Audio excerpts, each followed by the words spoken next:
मेरे पति मुझसे 17 साल बड़े थे और मैं 21 साल की बहुत ज़्यादा गोरी और भरे बदन की बहुत ही खूबसूरत लड़की थी। मुझे जो देखता वह दीवाना हो जाता। और मेरे पति देखने में बहुत लंबे चौड़े थे। उनके सर पर बाल भी नहीं था। उनका बर्ताव मेरे साथ अच्छा नहीं था। वो हमेशा से मुझसे नाराज़ ही रहते थे। शादी की पहली रात को उन्होंने मेरे साथ जो किया वह अच्छा नहीं था। मेरे खून निकल रहा था और वो कमरा छोड़कर चले गए। उन्होंने पलटकर भी मेरी तरफ नहीं देखा। ये बात उस समय की है जब मैं ग्रेजुएशन में पढ़ाई कर रही थी। मेरी बड़ी दीदी को लड़के वाले देखने आए थे। उन्होंने मेरी दीदी को पसंद कर लिया था और शादी फिक्स कर दी थी। मेरे माता पिता और हम लोग भी बहुत खुश थे। इस शादी से यह हमारे घर की पहली शादी थी। हम सब लोग बड़ी धूमधाम से शादी की तैयारियों में लगे हुए थे। आखिरकार शादी वाला दिन आ ही गया। घर पर बारात आ गई। मंडप में दूल्हा बैठ गया और लड़के वालों ने कहा, जाकर दुल्हन को बुला कर लाओ। हम सब लोग अपनी दीदी को बुलाने उसके कमरे में गए। लेकिन जब कमरा खोलकर देखा तो हम सब लोग हैरान रह गए। वहां पे दीदी नहीं थी। वहां पे सिर्फ एक लेटर मिला जिस पर लिखा हुआ था, पूजनीय पिताजी और माताजी, मैं यह शादी नहीं कर सकती। मैं किसी और से प्यार करती हूँ और मैं घर छोड़कर उसके साथ भाग रही हूँ। इसलिए मुझे ढूंढने की कोशिश मत करना।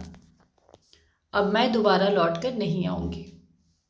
यह सब सुनकर मेरे माता पिता के पैरों तले जमीन खिसक गई। सोचने लगे कि यह क्या किया जाए। अब तो बेइज्जती हो जाएगी पूरे समाज में। फिर मेरी मम्मी ने मुझसे कहा, बेटा एक ही उपाय है कि तुम दुल्हन की जगह ले लो। अब हम लोगों की इज्जत तुम्हारे हाथ में ही है। मेरी तो कुछ समझ में नहीं आ रहा था कि अब मैं क्या करूं। मैं मम्मी को ना भी नहीं कह सकती थी क्योंकि हम लोगों की इज्जत का सवाल था। इसलिए मैं दुल्हन के कपड़े पहनकर मंडप में बैठ गई और मैंने यह शादी कर लिया। मैं यही सोच रही थी कि जब दूल्हे को पता चलेगा तो क्या होगा। मैं घूंघट ओढ़कर अपने ससुराल में बैठी रही। रात को जब दूल्हा आया और उसने घूंघट उठाया तो पूछा, तुम तो उसकी छोटी बहन हो, तुम यहाँ क्या कर रही हो? जाओ, तुम अपनी बड़ी बहन को बुलाओ। मैंने अपने पति को सब कुछ सच सच बता दिया। यह सुनने के बाद वह बहुत तेज गुस्सा हुआ और मेरे मुंह पर 2-3 थप्पड़ लगा दिया और मैं वहीं पर गिर गई। मेरे बहुत तेजी से खून निकलने लगा, लेकिन उसने मेरी तरफ ध्यान नहीं दिया और बहुत चिल्लाया और कमरा छोड़कर बाहर चला गया। मैं रात भर रोती रही और मैं कर भी क्या सकती थी। आखिरकार गलती हम लोगों की ही थी। ऐसा कई महीनों तक चलता रहा। उन्होंने कभी भी मुझे एक्सेप्ट नहीं किया। इसी कारण आज तक हम लोगों का कोई बच्चा भी नहीं है। मेरे पति बहुत अमीर थे। उनके पास पैसा, दौलत, सोना, चांदी बहुत है। लेकिन बस हम लोगों के पास सुकून नहीं था। हम लोग जब भी बाजार जाते थे तो लोग मुझे उनकी बेटी समझ लिया करते थे। यह देखकर वह मुझसे और भी ज़्यादा जल जाते थे। इसलिए वह मुझे कभी भी अपने साथ लेकर नहीं जाते थे। एक दिन मैंने पड़ोस में एक लड़के को देखा जो मुझे घूर रहा था। मैंने जब ध्यान से उसको देखा तो यह वही लड़का था जो मेरे साथ मेरे क्लास में पढ़ता था। उसका नाम रोहित था। हम लोग कभी एक साथ बैठकर बात कर लिया करते थे। मेरे पति से तो मेरी हमेशा लड़ाई ही होती थी। पूरा मोहल्ला हम लोगों पर हंसता था और हम लोगों की लड़ाई यूं कि देखकर मज़े लेता था। लेकिन केवल रोहित ही था जो मेरे दुख दर्द को समझता था। एक दिन मैं और रोहित घर के बाहर खड़े होकर बात कर रहे थे। तभी अचानक मेरे पति आ गए और उन्होंने हम दोनों को देख लिया। वह मेरे ऊपर बहुत चिल्ला रहे थे और मुझसे लड़ाई कर रहे थे। मैंने उनसे कहा कि मैं अब कभी उनसे बात नहीं करूँगी। लेकिन वह मेरी बात सुनने को तैयार ही नहीं थे। बहुत ज़ोर ज़ोर से चिल्ला रहे थे, जिसकी वजह से उनका बीपी बहुत हाई हो गया था। वो चिल्लाते हुए जीने की तरफ जाने लगे। तभी उनका पैर फिसल गया और जीने से फिसल कर सीधा नीचे गिर पड़े। मेरी तो समझ में नहीं आ रहा था कि अब मैं क्या करूं।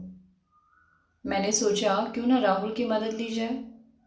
कोई और मोहल्ले वाला तो मेरी मदद नहीं करेगा। इसलिए मैं तुरंत ही अपने पड़ोस में राहुल को बुला कर लाई और हम दोनों तुरंत उनको हॉस्पिटल ले गए।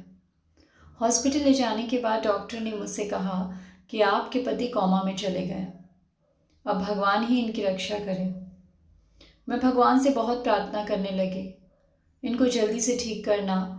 मैंने और राहुल ने दिन रात उनकी सेवा की। मेरे पति को भी एहसास हो गया था कि इतना पैसा दौलत होने के बावजूद भी किसी ने उनका साथ नहीं दिया। सिर्फ राहुल और मेरी पत्नी ने मेरा इतना साथ दिया है। एक दिन डॉक्टर ने मुझे कॉल की और कहा आपके पति होश में आ गए हैं, जल्दी आ जाइए। मैं और राहुल जल्दी से हॉस्पिटल पहुंचे। मेरे पति ने मुझसे कहा कि अब मेरे पास ज़्यादा समय नहीं है, यह लो बक्से की चाबी, तुम और राहुल आपस में शादी कर लेना। मैं अब इस दुनिया से जा रहा हूँ, तुम लोग हमेशा खुश रहना। यह कहते ही वह इस दुनिया से चले गए। हम लोग बहुत रोए और उनको अंतिम विदाई देकर अपने घर लौटे। तो वह चाबी से हम लोगों ने वह बक्सा खोला तो हम लोगों के होश उड़ गए। उस बक्से में इतना सोना इतना चांदी था कि हम लोगों की 7 पुश्तें बैठकर खा सकती थी। मैंने और राहुल ने शादी कर ली।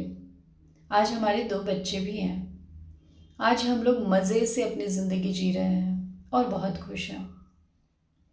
तो दोस्तों, अगर आपको मेरी ये कहानी अच्छी लगी हो तो इस कहानी को लाइक करें, ज़्यादा से ज़्यादा शेयर करें और हाँ, मेरे चैनल को सब्सक्राइब करना बिल्कुल ना भूलें।